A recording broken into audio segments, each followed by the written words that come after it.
Let's go take a tour of the front end of the GLS now. We can see again, we have our full keyless access here, of course, as expected in a GLS. And again, same nice treatment on the door panels. Of course, all that MB Tex material here, the nice brown and the contrasting black. We have this really nice open pore kind of gray wood trim here. Again, nice metal speaker grills. And of course, here we have heated and ventilated seats, which is a really nice touch. Memory seats as well and full power adjustment. Nice big open storage cabin on the side. We have a little bit of a cheaper plastic down here. And we do have, again, illuminated aluminum side sill plates. So let's hop inside now. AMG mats, part of the AMG package. Pretty easy to get in and out of the front of the GLS. And let's shut this door up. Nice solid thunk here. And we can see we have this really nice, gorgeous, updated cabin for the 2024 model year. Nothing too crazily new, but it is a nice space. Let's power this big beast on.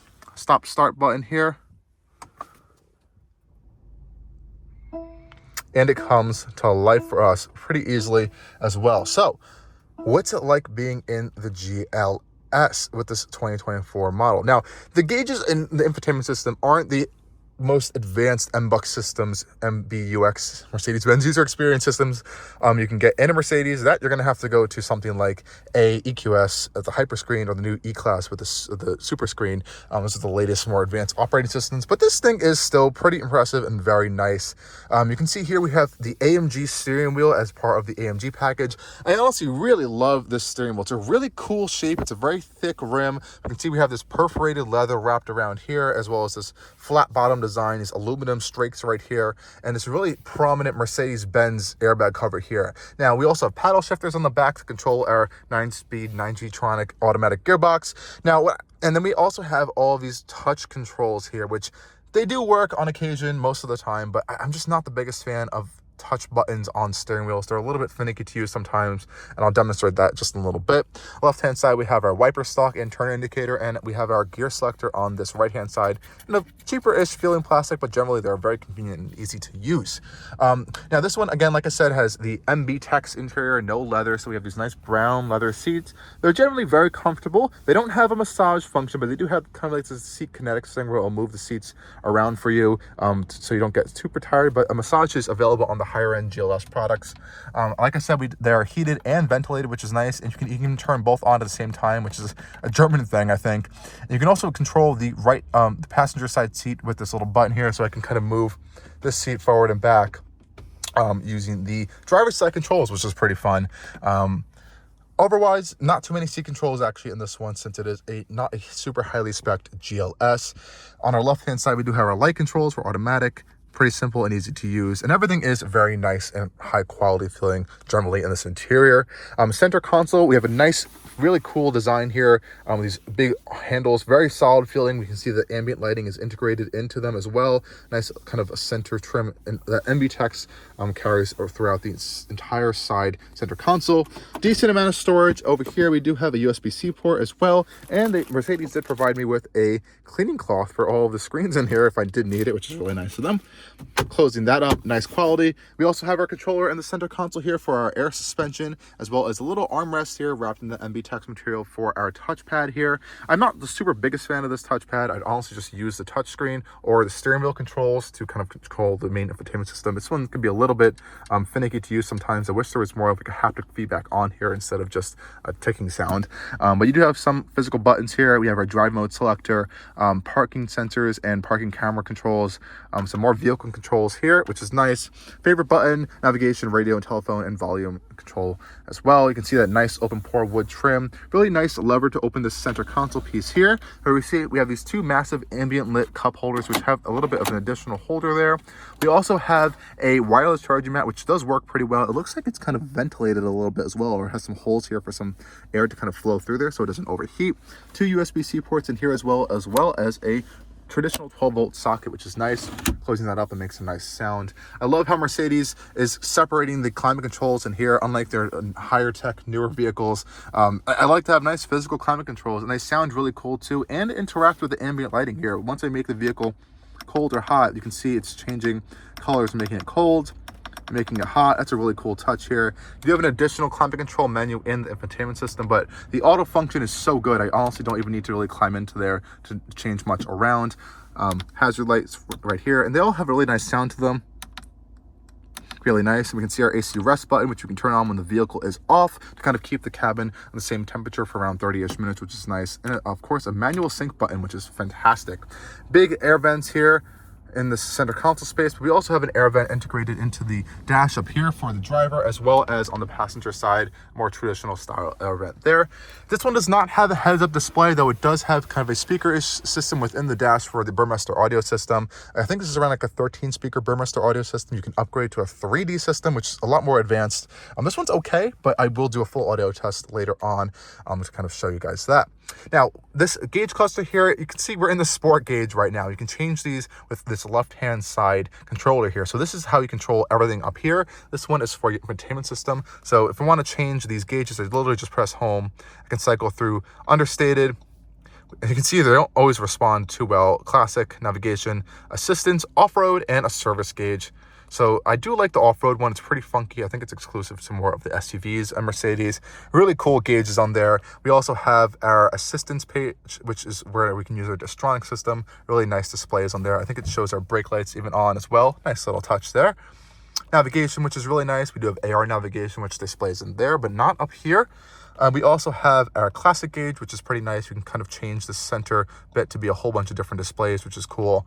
And of course, we saw the sport gauge and the understated gauge. And when you're in understated, you can actually press this button here and it'll make this center screen understated as well, where you can kind of change different like mood colors to just kind of calm up the entire interior and makes you a little bit less stressed looking at all the stuff over here. But that's a nice little touch here. And this little pyramid will come up only in this kind of understated gauge theme right there. I'll pop it back into classic though for you right now.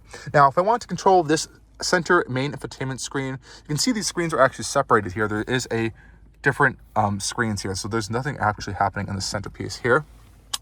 This is your main infotainment system. Of course, we have wireless CarPlay and Android Auto. Honestly, I find it easier to use, like I said, with the steering wheel as well as just touching the screen. It's honestly very easy to use. You can see you have these main kind of dials here for all your pages, and that's pretty much how you kind of access everything. You have a navigation, phone, radio, media, apps, and all that stuff, and you have little buttons underneath it to kind of access even more information. So for example, in comfort, I can press this little diamond button here or this little triangle button here, and I can change all my ambient lighting colors throughout the interior. I can make it red, I can make it multicolor, really whatever I want, and the multicolor is really cool. I can even change the brightness here, and if there's any effects with stuff like a greeting, a climate, where I can kind of change this with the climate, that's how that effect works there, as well as the multicolor animation as well. So really cool stuff here. You can change those seat kinetics and heat seating settings. There's a lot of luxury settings going on in here. You can also adjust your automatic seat position, so I can input my height and it will kind of think of a seat position that works nice for you. Honestly, it didn't work well for me, but I guess for some people it might be comfortable. Off-road pages are pretty cool. You can kind of see all that off-road information that we saw in the gauge cluster, but over here, so you can kind of have those separated, see your elevation. And you can also have some access to, believe this is hill descent control, your manual mode shifters to have permanently on, traction control, parking sensors, and off-road style cameras up front here, where it kind of paints a picture for you. So you have a little bit of a better idea what's happening under the vehicle in an off-road situation, which is nice. You can also see we have our information page, which is cool. So we have consumption, our vehicle page. So this will actually interact with the suspension, which is really cool. We have a status for our air suspension level, and just some stuff going on with the brakes. So I'm pressing on the brake right now. You can see brake pressure.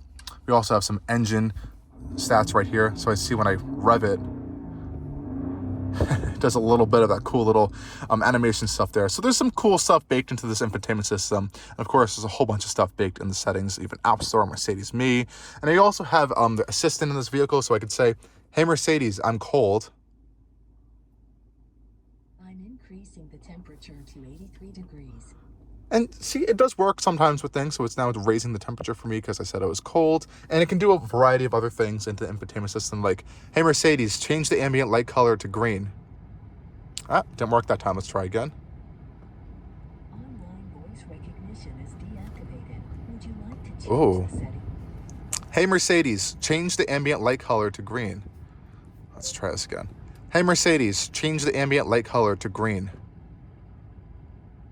Okay, I'm changing the color.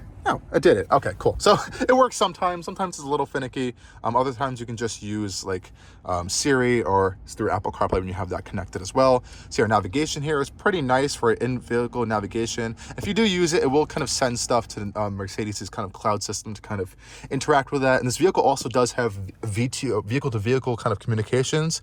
So it kind of can communicate with other vehicles that have that capability to kind of warn for emergencies, for brake lights or high braking incidents or accidents or traffic stuff. Not a lot of vehicles have that these days, which they promised us they all would, manufacturers years ago, but you know, it's a luxury feature, I guess you don't really have to think about. You also have these kind of quick function buttons up here, as well as your favorites and some vehicle notifications if there's any kind of issues or stuff. You also have profiles. I forgot to mention, we do have a big glove box here, and there is an optional kind of perfume system you can get in the GLS, but this one does not have it. And otherwise, that's pretty much a nice quick tour of this interior. Nice frameless rear view mirror here. No kind of camera mirror. And I don't believe, oh, of course it has HomeLink. I almost thought it didn't have HomeLink for a second. And I do like how Mercedes has these two separate sun visors here. Now this one may not slide over, but it does have this one here where you can kind of split the sun visors up, which is kind of cool. I guess if you want to have additional sun blocking activities here, and this light will turn on when you open up the mirror, which is nice. And again, we have that massive panoramic glass roof here. And another cool thing is that this interior lighting is almost made to look like a crystals or chandelier or something. If I turn them off, you can kind of see the shape of them up close here. It's really unique shape there. I guess it's supposed to be a luxurious touch for your interior. I do like that quite a lot. You do have some assistance buttons up here as well. Now coming to the rear of the GLS, let's check out the cargo room. We have around 87 cubic feet of maximum cargo storage. We can open it with the key fob back here from the trunk. Of course, we have a power tailgate on this $90,000 plus luxury SUV. And now you can see it right here with the third row up. Now you can fit two people in the third row, and this one has captain's chairs, so it's not the full 7-seater, but you can see how much space we get behind the third row here. Honestly, it's a little bit bigger than I was even expecting, which is pretty impressive. Sometimes spaces behind the third row are pretty tiny. It looks like under here we have more storage room with a spare tire, which is a fantastic touch here. We also have this cargo cover, which is not in place right now. You can see how much room you have back here. Check that out. We'll go take a tour of those seats in a little bit. But what I really love about these seats back here is that all seats are completely powered. And Mercedes was smart to put the buttons here. You also have an air suspension button right here to kind of lower the rear of the vehicle down if you do need a little bit of some access as well, which is nice. Now, to fold the third row down, you literally just pull these two buttons down and they should fold down. And what's really cool is that Mercedes will actually move the second row out of the way for you so the seats can fold down properly. You can see that seat will fold down there. Fold down the right-hand side now for us. You can see it move the front seat up there just a little bit. And that third row seat is down. Now you can really see how much storage space you're getting back here. This is a pretty wide rear storage area. And of course, we still can fold the second row seats down. And thankfully, that operation is also a powered affair. You can press these two buttons here and they should be able to fold down pretty easily. Let's do that now. Check that out. Really cool dance they do when they're being folded down. I really like that. And of course, it's fully powered, so you can pull them back up as well. But just check out how much space you get in the back of this GLS with all of the seats folded down. It's really impressive, really vast storage. Let's go take a tour of the rear seats now of the GLS. Getting inside, pretty easy. You have a massive rear door. Just check out the size of this rear door. A lot of space here, and opening it's pretty easy. All four doors have keyless access integrated onto them, which is really nice. Very luxurious of a feature. These doors open pretty wide as well, almost to a full 90-degree angle. Not completely 90 degrees, but pretty close. And we can see we have this really gorgeous interior back here. Let me just move our snow scraper Mercedes provided me out of the way right now. And we can see this MB Tex interior. So we have the MB Tex black up here with the kind of brown MB Tex over here, and all the buttons and switch gear here are metal. So this is a nice aluminum buttons here with the aluminum Burmester speaker grills right there, and of course automatic windows. Now what's shocking we actually don't have in here is any kind of power sunshade in the rear seats whatsoever. I'm surprised that this didn't even come standard. I've seen some lower entry price vehicles come with that standard, though thankfully these seats are generally pretty comfortable. Let's hop inside and check them out. Getting inside is pretty easy. We have a really large opening even a nice kind of low step area. You can get side steps, but I honestly think they're kind of pointless because especially if this has air suspension, the vehicle's already low enough. It's really not that high off the ground most of the time. We have these illuminated aluminum side sill plates. Closing the door. Nice solid thunk there. We don't have soft close on this particular one, but you can check out how much legroom I have back here. This is my driving position, and I can like stretch out in this center row. There is a lot of space back here, a lot of roomy footroom here. You can kind of see there are cutouts under the front lower seating area to kind of have space for your feet. You also have these cargo nets back here, which is nice. Again, really nice, spacious rear seats in the second row. Now, you see, since there are captain chairs, we also are getting armrests right here, which are nice. You can fold them up and down. And you can get a 3-seater back here to have a full 7-seat vehicle, though this one does not have that particular option. And as I demonstrated before, these headrests over here are actually powered, which is really cool for a second row. Check that out. Make a subtle little noise there. And these center seats here are also fully power adjustable, so I can adjust my backrest here. I can also adjust the lower positioning of the seat. I do not have to worry about headroom with this absolutely massive panoramic glass roof, though that does not extend over to the third row passengers whatsoever. But my headroom, I have to have like, oh my gosh, I have an entire hand's worth of headroom, and probably I have more than a hand's worth of headroom in here, guys. So that's not an issue. Let's go try to hop into those rear seats now, because I think that's going to be a little bit of a challenge. Ugh. Now, it is pretty easy to get back there. Yeah, guys, so it appears that Mercedes has decided to put the button to get into the rear seats on this side. Now, you can see that both sides do have these pull tabs to fold the seats down, but if you want an effortless operation, you have to pull this little lever here, and you do have to let it do its little dance thing here. It's going to move the front seat up, because in order to really access the third row, you have to kind of move the front seat up. And you can't do that with the driver, because obviously there will be a driver there. So this powered full operation is going to be on your passenger side thing. It's something to note here for convenience, but you can kind of see how mechanically advanced this seat is to kind of fold in this way to allow you to get up there. And now we can hop into the, oh boy, the third row here. Getting in isn't super difficult, but it's a little tight back here for sure. You can kind of see all the seat mechanics going on now. I guess I can just push this button down to fold the seat back. Let's see if it's gonna crush my legs here. I can already tell you that this seat back here is meant for children. I don't think adults are gonna have a fun time back here. Okay, so it stopped there. I think it knew that there was a person back here or something. I'm sure it's smart enough. You can kind of see, I mean, I honestly have a decent amount of room. I can kind of shove my feet in the center console here and a little bit on this right-hand side here. I guess since there isn't a center third seat here in the second row, I have a little bit more space. If there was one there, I would be a little more cramped for sure. We do have our own headrests back here, which we do have to move up to kind of into this position here. They aren't the most comfortable thing, I would have to be honest, but once they are up there, it's honestly not that bad. The seats are the same MB Tex material. Each third row passenger does get 2 USB-C ports, a cup holder, which is nice. You can see them on my side as well, and a nice big window so they don't feel claustrophobic back here. Honestly, it's not the worst space, but it is definitely on the tighter end of a third row space. And you can kind of see there is a drivetrain hump going through the center console, because this is a rear-wheel drive based vehicle, which pretty much a lot of these big SUVs are at the end of the day. So there is going to be some space kind of occupied by this drivetrain here. But I don't know if I'd want to sit back here too long. It isn't the worst place to be, but now you can see that second row passenger would be very uncomfortable if they were there. Getting out, it should be easy. You kind of just pull this lever here, and it should just do its little dance automatically for you. And once that's complete, you can kind of hop out there. It honestly doesn't take too long to do this little maneuver.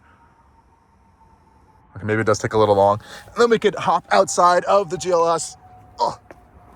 And then, this is definitely an operation. You can just let it do its thing to go back into place. It looks like I do have to hold it down actually to put it back into place, which could be a little inconvenient, but I guess that's a safety feature to not crush your rear passengers.